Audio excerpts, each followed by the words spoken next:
पालकमंत्री म्हणून इथं बँकेत आले म्हणून तुमचं स्वागत करतो। आपल्या सत्कारात आम्ही मुख्यमंत्री केलं असाही संदेश मुख्यमंत्र्याला आपण द्यावा अशी विनंती करतो। या कार्यक्रमाला उपस्थित आमचे सर्व संचालक नरेशचंद्रजी ठाकरे, डहाणेताई, सुरेखाताई, आमचे आमदार सुलभाताई, राजेशजी वानखळे ज्यांचा आता वाढदिवस आहे त्यांचे शुभेच्छा देतो। हमारे पटेल जी है, सुनील भाऊ ओराडे बीजेपीचे आहे ना सुनील भाऊ, आता दादाचा परिचय नाही आहे। महापौर साहेब आहे, आनंदजी काळे आहे, आमच्या निवेदिता ताई, माझे आमदार आणि ज्यांनी आत्ताच भाषण केलं ते आमच्या अभिजितजी। खरं तर बँक ही काही मी फार नेहमी म्हणायचं का पहिले काही स्वातंत्र्याच्या पूर्वी आणि काही काळ वर्ष अगोदर जेव्हा डाकूंचं राज्य होतं तेव्हा मोठ्या लोकांच्या हाती पैसे राहायचे आणि डाकू ते उचलून ते इतर गरिबांना वाटायचं, त्याचं नाव मोठं व्हायचं। पण एक नेहमी आम्ही सांगतोय बावनकुळेजी का खरं तर बँकेची क्रांती इंदिरा गांधीजीच्या एका खास निर्णयामुळे झाली आणि ह्या बँक आम्ही पाहतोय राष्ट्रीयकृत ज्या बँक आहे सगळ्या ह्या सामान्यपर्यंत खुल्या केल्या, सामान्य माणसासाठी खुल्या केल्या आणि ज्याच्याजवळ पैसा नाही आहे त्यानं बँकेत टाकावा आणि ज्याच्याजवळ पैसा नाही त्या बँकेनं त्या पैसे नसणाऱ्या माणसाजवळ न्यावं, एवढंच काम करतं बँक, दुसरं काही करत नाही। आणि हे एवढी फेरी करायसाठी आम्ही त्याचे व्याज पण घेतोय। कोणाला कर्ज देणं म्हणजे उपकार नाहीच आहे, पण इथले महाशय उपकार आम्ही पाहतोय कर्ज देण्यासाठीची भाषा, कर्ज द्यासाठी सुद्धा 10,000 कर्ज द्यासाठी आम्हाला त्या बँकेच्या अध्यक्षाच्या घरी जावं लागत जाय, त्याची सही घ्यायला लागत जाय आणि मग आम्ही पाहतो त्याला कर्ज भेटायचं। आम्ही ते पार म्हणून काढलं, आम्ही सांगितलं कर्ज देणं आम्हाला कर्तव्य आहे, आमचं ते कर्ज देणं आम्ही त्याच्यातूनच बँक चालतं। आणि मला वाटतं आम्ही आलो तेव्हापासून एकही शेतकऱ्याला कर्ज भेटलं नाही असं अमरावती जिल्ह्यात एकही शेतकरी सापडत नाही। हे आमची खऱ्या अर्थानं त्याच्या मोठी जीत आहे। मला वाटतं बोंडे साहेब नाही आहे, पण बोंडे साहेब सुद्धा उपोषणाला बसले होते, कर्ज भेटलं नव्हतं म्हणून, ते तेव्हा आमदार होते। एक दिवसाचं उपोषण त्यांनी त्यावेळेस केलं होतं। बँक ही निवड राजकारणासाठी वापरणारी गोष्ट नाहीये, ही अतिशय निपक्षपणे चालवली पाहिजे। आता जर आमचे संचालक पाहिले तर एकाही पक्षाचे नाही आहे, अलग अलग पक्षाचे आहे। ठाकरे साहेब काँग्रेसचे आहे, सुरेखाताई अजितदादा पवार संघटनेचे आहे, डहाणेताई आता सध्या राजाभाऊ सोबत आहे, संजय भाऊ खोडके पुन्हा अजितदादा गटाचे, ढेपे साहेब उभाटाचे आहे। अलग अलग पक्षाचे लोक होऊन सरकार निर्माण करतं, त्याच्यानं याला पक्ष म्हणून पाहणं फार गुन्हा ठरल आणि उलट आपण त्याला कशी मदत करता येईल। मला एक आनंद आहे का केंद्रानं सुद्धा सहकार खातं, मला वाटतं काँग्रेसच्या कारकिर्दीनंतर पहिल्यांदा भाजपनं सहकार खातं निर्माण केलं केंद्रामध्ये, त्याचे पहिले मंत्री आमचे अमित शहाजी झाले। मला एक सांगा का हे सगळं करत असताना त्याच्या मागचा उद्देश निवड राजकारण कोण पाहता येणार नाही, चुकलं तर कोणी कोणाचा बाप अडू शकत नाही, पण न चुकता जर आम्ही पाहतो अडचणी केल्या तर आज आम्ही सांगतोय का राष्ट्रीयकृत बँक ही तालुक्यावर आहे, पण जिल्हा मध्यवर्ती बँक ही गावागावात जाऊन पोहोचलेली आहे, हे तुम्ही लक्षात घेतलं पाहिजे। कारण त्याच्या माध्यमातून हा जो आम्ही पाहतोय जो मेळ, याच्यातली अवैध शाहूकारी बंद झाली। इथे तर आमचा अध्यक्षच अवैध शाहूकार होता, तेच अवैध शाहूकार की करायचे। आम्ही त्याच्या विरोधात, आम्ही तर बँक आमचं सहकार्याशी दुरून दुरून संबंध नाही हो। मी तर आता राजीनामा फेकायला तयार आहे, काय लेन देन आहे त्याला, हम पद से थोड़े आदमी बड़ा होता है, कर्तव्य अगर मजबूत रहा तो पद तो आने जाने कब भी मिलने वाला है, उससे क्या लेन देन है। पण प्रश्न असा आहे का इथं असणारा जो काही प्रकार होता तो थांबवायला पाहिजे होता आणि न कळत आम्ही संचालक झालो। संचालक झाल्यानंतर परिस्थिती बदलली, त्यांनी अधिक कोणाला अध्यक्ष करायच्या याच्यात आम्हीच अध्यक्ष झालो। आता या सगळ्या याच्यामध्ये आम्हाला दुःख का आहे की एका इकडे भाजप काँग्रेस मुक्त भारत म्हणते ना, अमरावती जिल्ह्यात तुम्ही काँग्रेस युक्त भारत म्हणताय। अशा पद्धतीनं हा वाईट केलं असेल तर बिलकुल आम्हाला सोडवू नका ना, बिलकुल सोडवू नका। तुमचा संचालकावरचा प्रेम किती आहे बघा बरं, त्यानं मला सत्कार नाही केला, तुमचा पहिले केला, एवढं प्रेम तुमचं त्याच्यावर आहे। म्हणजे या सगळ्या याच्यामध्ये आखरी हे सगळ्या पक्षा मिळून हे कसं चांगलं चालन। 1800 कोटीची आमची ठेव होती, आम्ही 2400 कोटीवर नेली, चुका केल्या वाईट केलं काही? एकाही कर्जदाराची एकाही शेतकऱ्याची तक्रार नाही, हे वाईट केलं आम्ही? नाबार्डला ही संलग्न नव्हती बँक, आपण नाबार्डला संलग्न केली. पश्चिम महाराष्ट्र रेकॉर्ड तोडून विदर्भात सगळ्यात जास्त कर्ज वाटप करणारी बँक अमरावती जिल्हा ठरली. हे चुकीचं ठरलं आमचं. जे काही आम्ही पाहतो लोकांपर्यंत नेतो आहे, या सगळ्या गोष्टी समजून घेणं फार महत्वाचे आहे.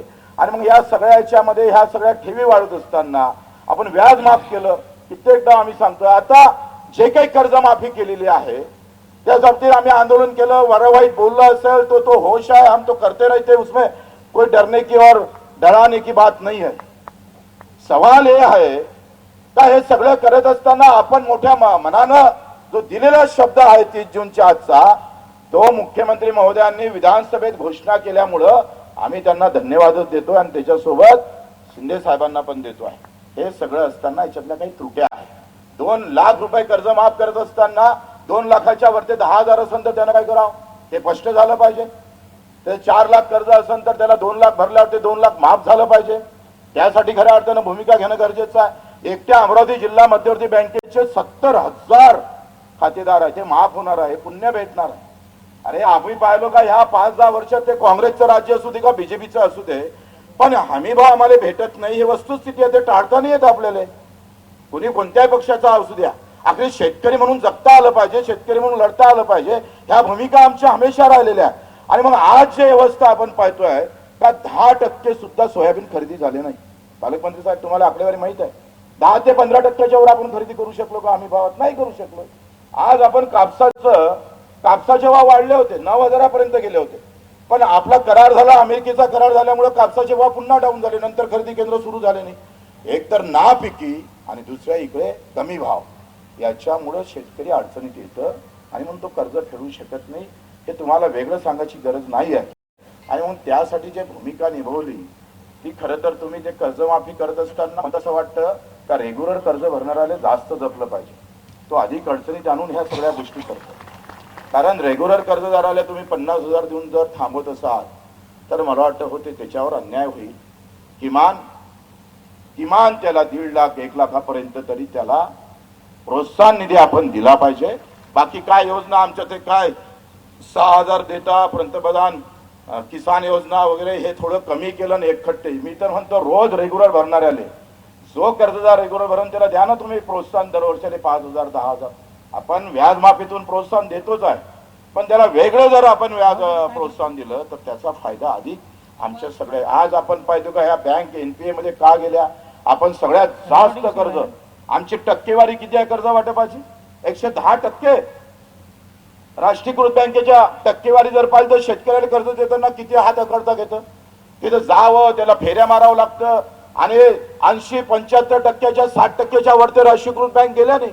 पण राष्ट्रीयकृत बँकला जे काही फायदा भेटतं, आज 12 लाख कोटीचा आम्ही पाहतो राईट ऑफ केलं केंद्र सरकारनं बँकेचं, त्याचा जो फायदा झाला तो राष्ट्रीयकृत बँकेला झाला मोठ्या उद्योगपतीचा. पण आमचा सगळा शेतकरी, आमची बँक सगळी शेतकऱ्याची बँक आहे. आज ना उद्या तुमच्या आधी सत्ता येईल, पुन्हा बँक तुमच्या इथे येईल, पण ह्या सगळ्या गोष्टी मला वाटतं राजकारणापेक्षा आशीर्वादाची गरज असतं. लोकांचे आशीर्वाद कसे घेता येईल, सगळ्याच गोष्टी मतासाठी करणं महत्वाचं नाही आहे. मला वाटतं काही गोष्टी आशीर्वादासाठी केल्या पाहिजे. आणि म्हणून तुम्ही राज्याचे 2ऱ्या नंबरचे मंत्री आहे. जरी युती असन तरी महसूल मंत्री हे 2ऱ्या नंबरचे, मुख्यमंत्र्यानंतरचं तुमचं मंत्रिपद फार महत्वाचं आहे. आणि तुम्ही ह्या सगळ्या भावना तिथपर्यंत गेल्या पाहिजे. कारण सगळ्या गोष्टी आंदोलनातून होत नाही.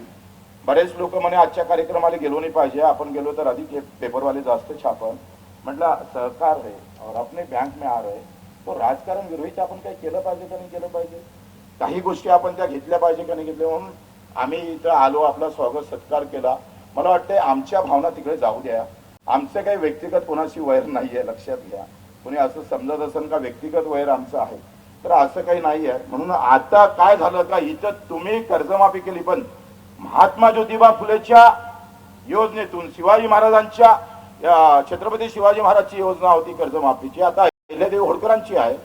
पण त्या दोनही योजने म्हणजे जे पात्र होते त्यांना आपण बँकेत पैसेच पाठवले नाही, ते तसेच आहेत थकीत रेकॉर्डवर. आमच्या अमरावतीच्या बँकेचे आपले 1500 ते 2000 शेतकरी आहे जे पात्र आहे, पण सरकारनं पैसे न पाठवल्यामुळे ते तसेच थकीत राहिले. अकोटचे काही काळ शेतकरी कोर्टात गेले, हायकोर्टानं सांगितलं त्याचे पैसे द्यावं लागेल कारण ते पात्र आहे. हाही विचार तुम्हाला करावा लागेल का जे पात्र आहे परंतु त्यावेळेस त्यांना पैसे न दिल्यामुळे ते अजूनही थकीत दिसतं रेकॉर्डवर, त्यावर विषय करणं मला. जे मागच्या वेळेस प्रोत्साहनमध्ये 60% लोकांना प्रोत्साहन निधी भेटलेला नाहीये. नियमित कर्ज भरणाऱ्या लोकांना जो प्रोत्साहन निधी न भेटल्यामुळं आता विश्वास त्या शासनावर नाही आहे. बरेच आम्हाला फोन येतं म्हणजे बच्चू भाऊ रेग्युलर कर्ज भरायचं का नाही भरायचं, ते भरावंच लागेल. ते भरला तुम्ही मला वाटते 22-23, 23-24 आणि 24-25 या नियमित असणाऱ्या शेतकऱ्यालाच तुम्ही प्रोत्साहन निधी देणार आहे. त्याला एक थोडा वर्ष वाढवा, 3 वर्षाच्या ऐवजी तो 4 वर्ष करा.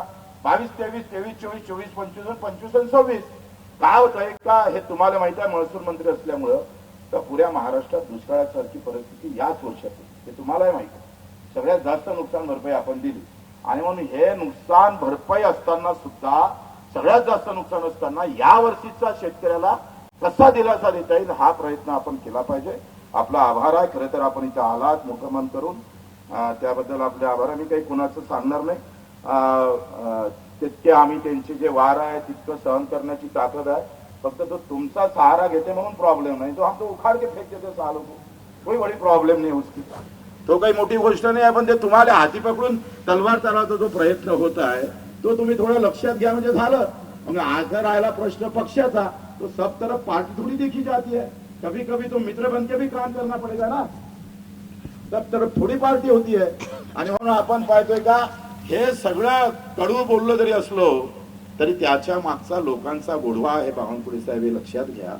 आणि म्हणून आपल्याला विनंती करतो का या सगळ्या संदर्भात तुम्ही, मी आयुक्त परदेशीशी पण बोललो, त्यांना पण हे सांगितलं, ते मानायला तयार आहे. पण तो ह्या सगळ्या गोष्टीचा थोडासा तुमचा लोड वाढल पण थोडा टप्प्यानं घेतलं तरी चालेल असं मला वाटतं. धन्यवाद आपण सर्व आलात त्याबद्दल.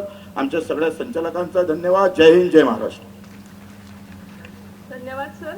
मावळत्या सूर्यांकडून हाच घ्यावा अर्थ, पुन्हा नव्याने उगवता येतो ज्याच्या मनगटात असतं सामर्थ्य, असे आपले बच्चू भाऊ यांच्या भाषणामधून आपल्याला सामर्थ्य कळलेले आहे.